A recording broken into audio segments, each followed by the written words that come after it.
What's up, guys? Welcome back to the channel. Welcome back to the vlog. Thanks for pressing play. Today, I'm going to take you through 13 tips and tricks or secrets or hidden awesome options of your C8 Corvette, because there's a lot of stuff out there some people don't know that their Corvette can do.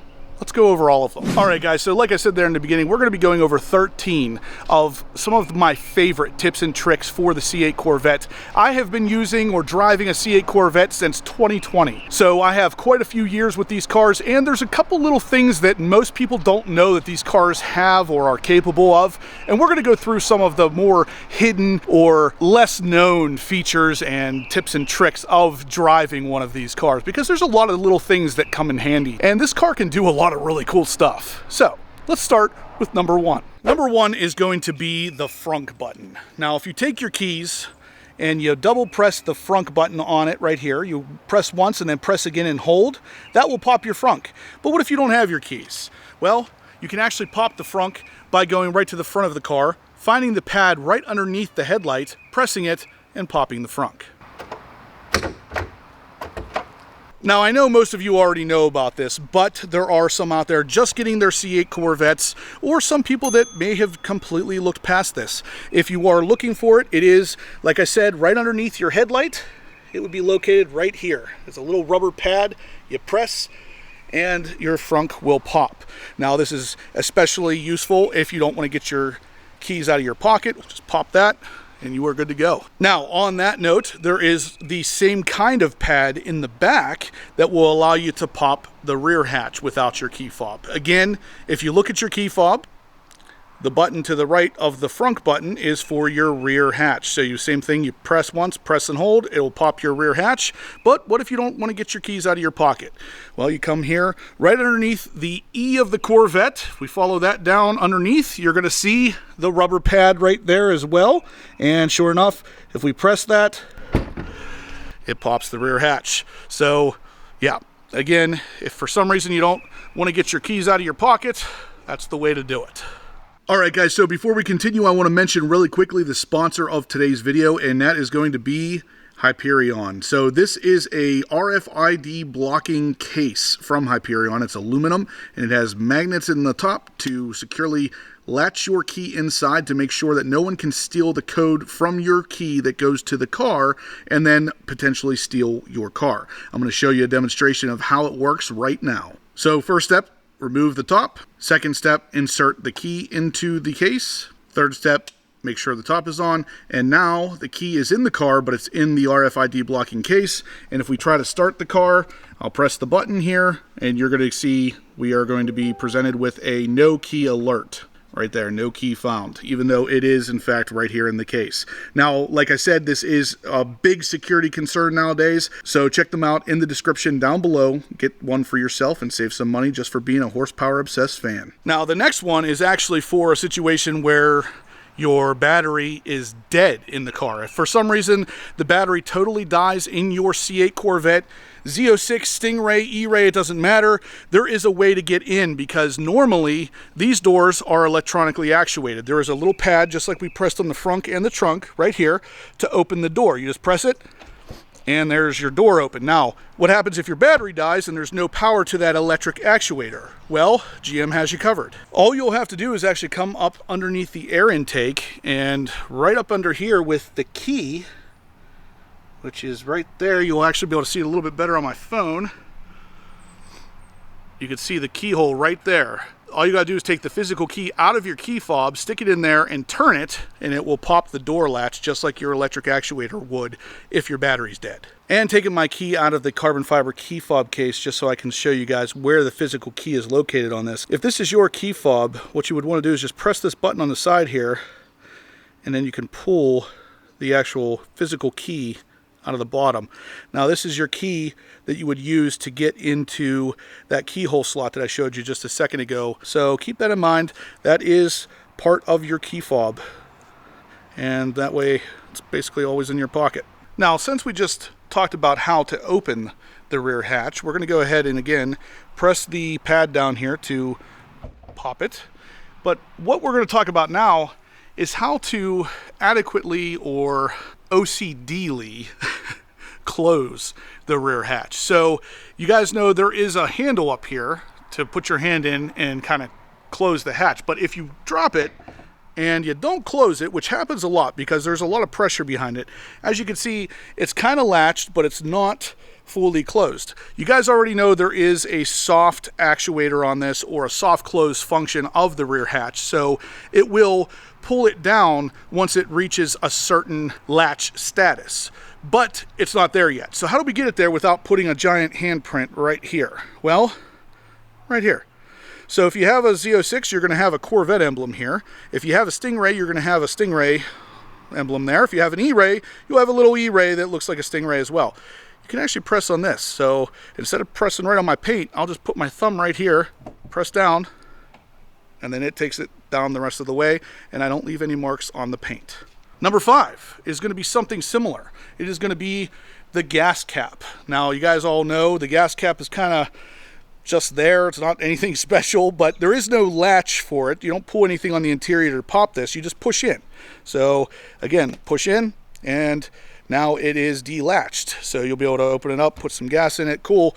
Then when you're done, you push it, you close it, and then you got to push it again to latch it. Or do you? That's where tip number 5 comes in. So we'll say you have this thing open, you're pumping some gas, blah, blah, blah, blah. You're spending way too much money on this stuff. It's $5 a gallon, craziness. And then after you're done, all you got to do is just kind of slap this thing. And check this out. If I slap it, it automatically closes. You don't have to gently close it and then press again on the paint. You can actually just kind of slap it and it will close on its own. So let me show you again. Open it up, and then just kind of do one of those things, and it latches automatically. Number 6 is an option that you do have to enable on the infotainment system on the inside, and I can show you at the end of this video how to do it if you haven't done it yet.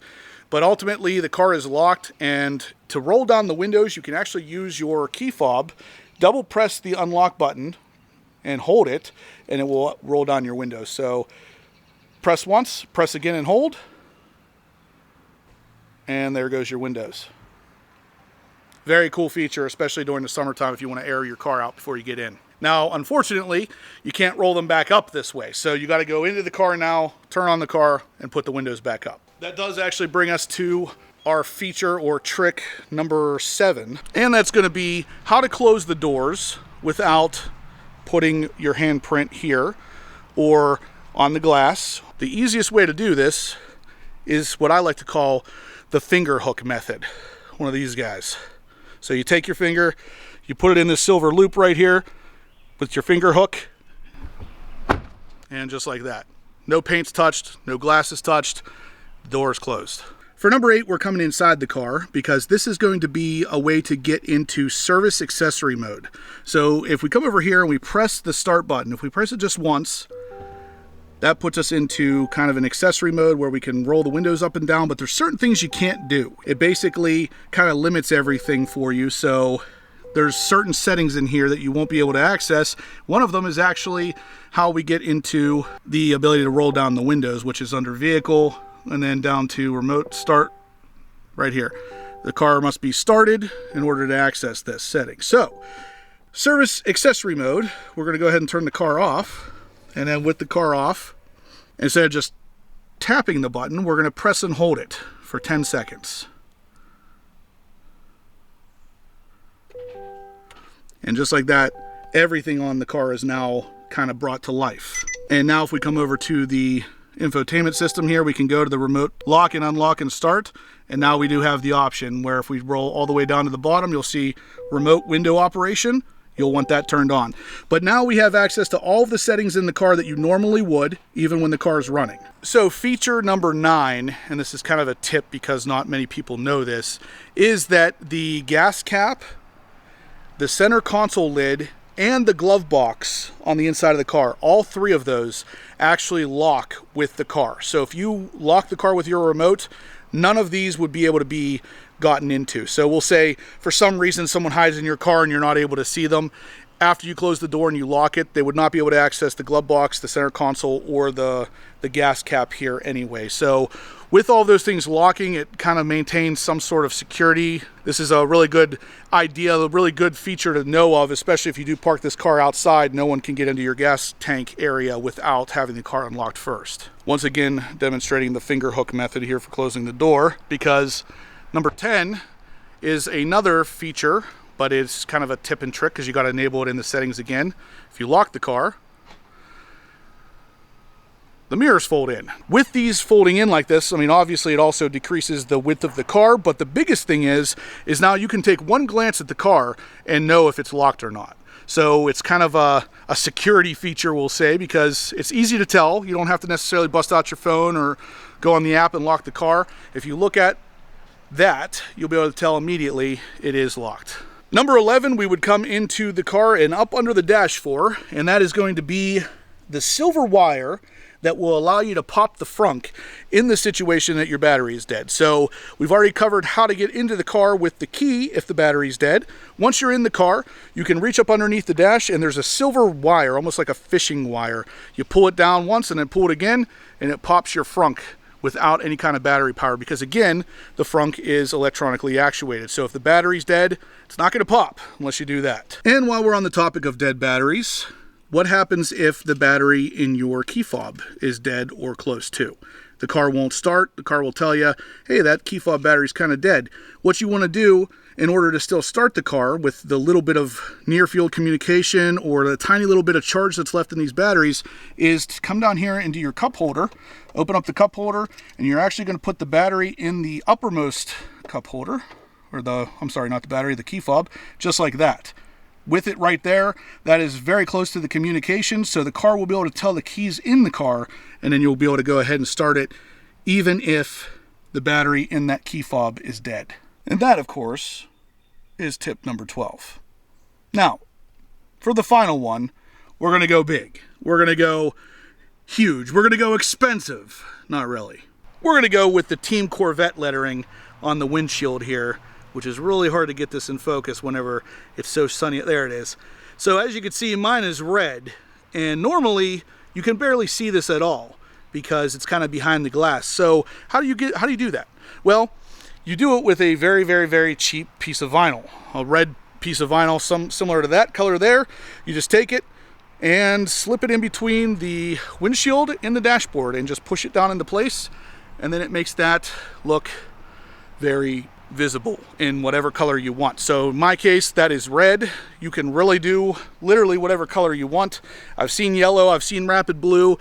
You can kind of do it however you want it, and it will look just like that. Very, very cool, very clean. Kind of think GM should have done something like this. So guys, those are the 13 tips and tricks and features of the C8 Corvette that I have found to be the most useful in my 4 to 5 years of ownership slash just experience with a C8 Corvette. Now, there is one bonus one I'm going to throw in here, and I'm kind of going to throw this in as a bonus because it's not really a feature, it's more of a tip, but it is something that I have seen pop up on the forums and on videos a million times, and that's going to be the seatbelt strap on the GT2 and competition seats. Let's go take a look at what I'm talking about. So this is my competition seat, and you can see there's a strap here holding the seatbelt away from pretty much everything, but this seatbelt strap can be pulled off, and if you pop it off, it's kind of a little bit of a button slash magnetic, but you can put it on where you think it's completely on, like that, and it's not actually clipped down.